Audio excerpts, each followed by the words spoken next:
یہ دیکھنا ایک طرح کا زنا ہے، اور زنا کی وجہ سے غسل واجب ہوتا ہے، اس لیے وہ غسل جنابت کرے۔ آج ہم اور آپ کتنی لڑکیوں کو اپنے موبائل میں رکھتے ہیں اور اس سے کھلے عام بات کرتے ہیں۔ وہ صحابی تھی، آج عورتیں ایسے سینٹ خوشبو لگا کر جاتی ہے۔ حدیث میں آتا ہے کہ اگر ایسی عورت خوشبو لگا کر جاتی ہے یہ زانی ہے، یہ زنا کرنے والی ہے، یہ اپنے خوشبو سے یہ دعوت دیتی ہے کہ بلکہ زنا کی طرف یہ دعوت دیتی ہے۔ میرے محترم بزرگوں دوستو، ہم اور آپ بھی کسی نہ کسی کے گارڈین ہیں، ہماری ماں بہن ہے، ہم سمجھائے، ہم بجھائے کہ ایسا کرنا شریعت میں نہیں ہے۔ میرے محترم بزرگوں دوستو، ابھی جو لوگ کھڑے ہو رہے ہیں یہ مسجد کے چندے کے لیے، آپ لوگوں کا ساتھ دے، یہ صرف دل سے نہیں، آپ پیسے سے بھی ساتھ دے، اپنے جان و مال سے ساتھ دے کہ اللہ کا گھر کہیں تعمیر ہو جائے اور یہ ہمارے لیے صدقہ جاریہ بن جائے۔ ہم دنیا کے کام میں خرچ کر لیتے ہیں، ہم اسے بہادری سمجھتے ہیں، لیکن یہی اگر موقع آتا ہے کہ اللہ کے راستے میں کچھ خرچ کر کے اپنا آخرت بنائے، اپنے آخرت کو سدھارے، تو ہم اس میں پیچھے ہیں۔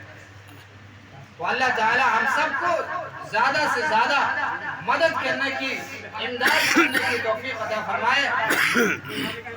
اور ابھی جو باتیں ہو رہی تھی کہ ایسی عورت زانیہ ہے، اللہ تعالیٰ ایسی عورت سے ناراض ہوں گے اور ایسی عورتوں کا عذاب بہت ہی سخت ہے۔ اور قرآن کی ایک اور آیت ہے جس میں یہ کہا گیا کہ اگر ایسی عورت ہے تو بالکل بڑھاپے کی عمر کو پہنچ گئی ہے، اب اس کے اندر شادی کی خواہش نہیں ہے، اب اس سے کوئی نہیں دیکھ سکتا، اب اتنا بوڑھی ہو گئی ہے، اس کے لیے شریعت نے یہ چھوٹ دیا ہے اگر وہ پردہ نہ کرے تو کوئی گناہ نہیں۔ اتنا بوڑھی ہو گئی تو اس کو دیکھنے سے آدمی عزت کرتا ہے۔ تو ایسا عورت اگر پردہ نہ کرے تو اس کے لیے گنجائش ہے، لیکن اگر وہ پردہ کر لیتی ہے تو اس کے لیے بہتر ہے۔ آج تو 80 سال کی دادی پردے میں رہتی ہے اور 18 سال کی پوتی اور بہو بے پردہ گھومتی ہے، حالانکہ شریعت نے اسے چھوڑ دیا تھا۔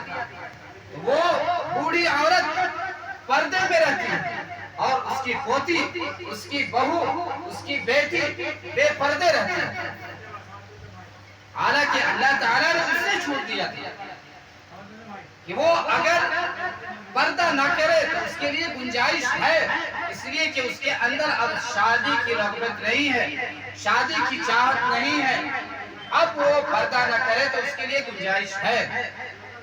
لیکن آج بالکل الٹا کہ وہ نوجوان لڑکیاں بے پردہ گھوم رہی ہیں، بوڑھی ماں پردے کے اندر۔ لیکن قرآن آگے کہہ رہا ہے کہ اگر ایسی عورت بوڑھی بھی ہے لیکن اپنے سنہار کو، اپنے بناؤ سنہار کو ظاہر کرتی ہے تو پھر اس کے لیے جائز نہیں۔ اب یہ سمجھا جائے گا کہ اس کے اندر شادی کی چاہت ہے، اس لیے وہ بناؤ سنہار کرتی ہے، تو ایسی عورت کو بھی اب بغیر پردے کی گنجائش نہیں۔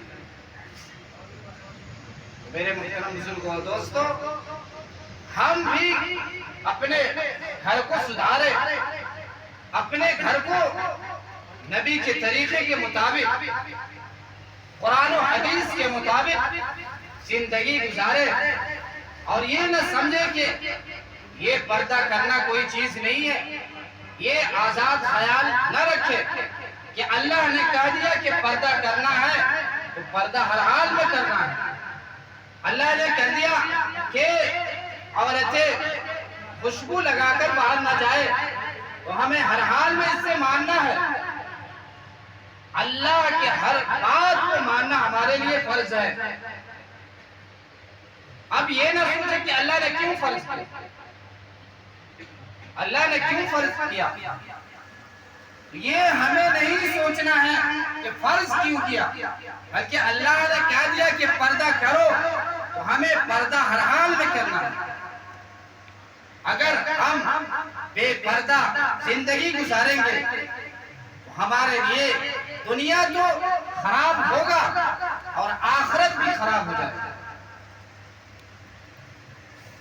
آج جو برائی ہو رہی ہے یہ پردہ نہ ہونے کی وجہ سے۔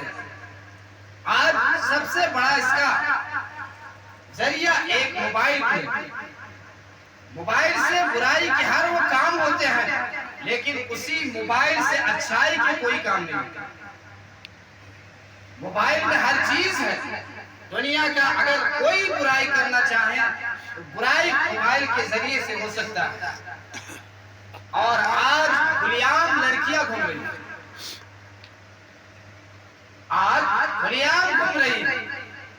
آج ہمارا ذہن آزاد ہو گیا کہ پردہ کوئی چیز نہیں ہے، پردہ تو دل کا ہے، دل ہمارا صاف ہے۔ پردہ مرد کرے، ہمارا دل صاف ہے، پھر بات وہی کہیں گے کہ صحابی سے اندر، صحابہ سے زیادہ یا امہات المؤمنین سے زیادہ آپ کا دل نعوذ باللہ صاف نہیں۔ وہ تو جنتی ہے، ان کا دنیا ہی میں بشارت دیا گیا کہ فلاں صحابی جنتی ہے، بلکہ سارے صحابہ ہمارے لیے ایک چمکتا ہوا ستارہ ہے۔ اگر کسی کا بھی اقتدا کریں گے تو ہمارے لیے راستہ پا جائیں گے، اس سے بڑھ کر ہم نہیں ہیں۔ یہ قرآن اس دور میں نازل ہوا تھا اور خطاب صحابہ تھے، ہم نہیں تھے کہ صحابہ کو اللہ تعالیٰ نے حکم دیا کہ نبی کی بیوی سے پردے میں بات کرو، حالانکہ نبی کی بیوی سارے مسلمانوں کی ماں ہوتی ہے، ان سے قیامت تک شادی نہیں ہو سکتا، پھر بھی وہ پردے سے بات کرو۔ آج ہم اور آپ کون کھیت کے مولی ہیں؟ ہم پردے کے اوپر اعتراض کرتے ہیں کہ اللہ نے ایسا کیوں حکم دیا۔ اللہ نے جو حکم دیا اس سے ہمیں ماننا ہے، اور دعا کریں کہ اللہ تعالی ہم سب کو کہنے سننے سے زیادہ عمل کی توفیق عطا فرمائے، اور پردے کے مطابق اپنے عورت ماں بہن کو زندگی گزارنے کی توفیق عطا فرمائے۔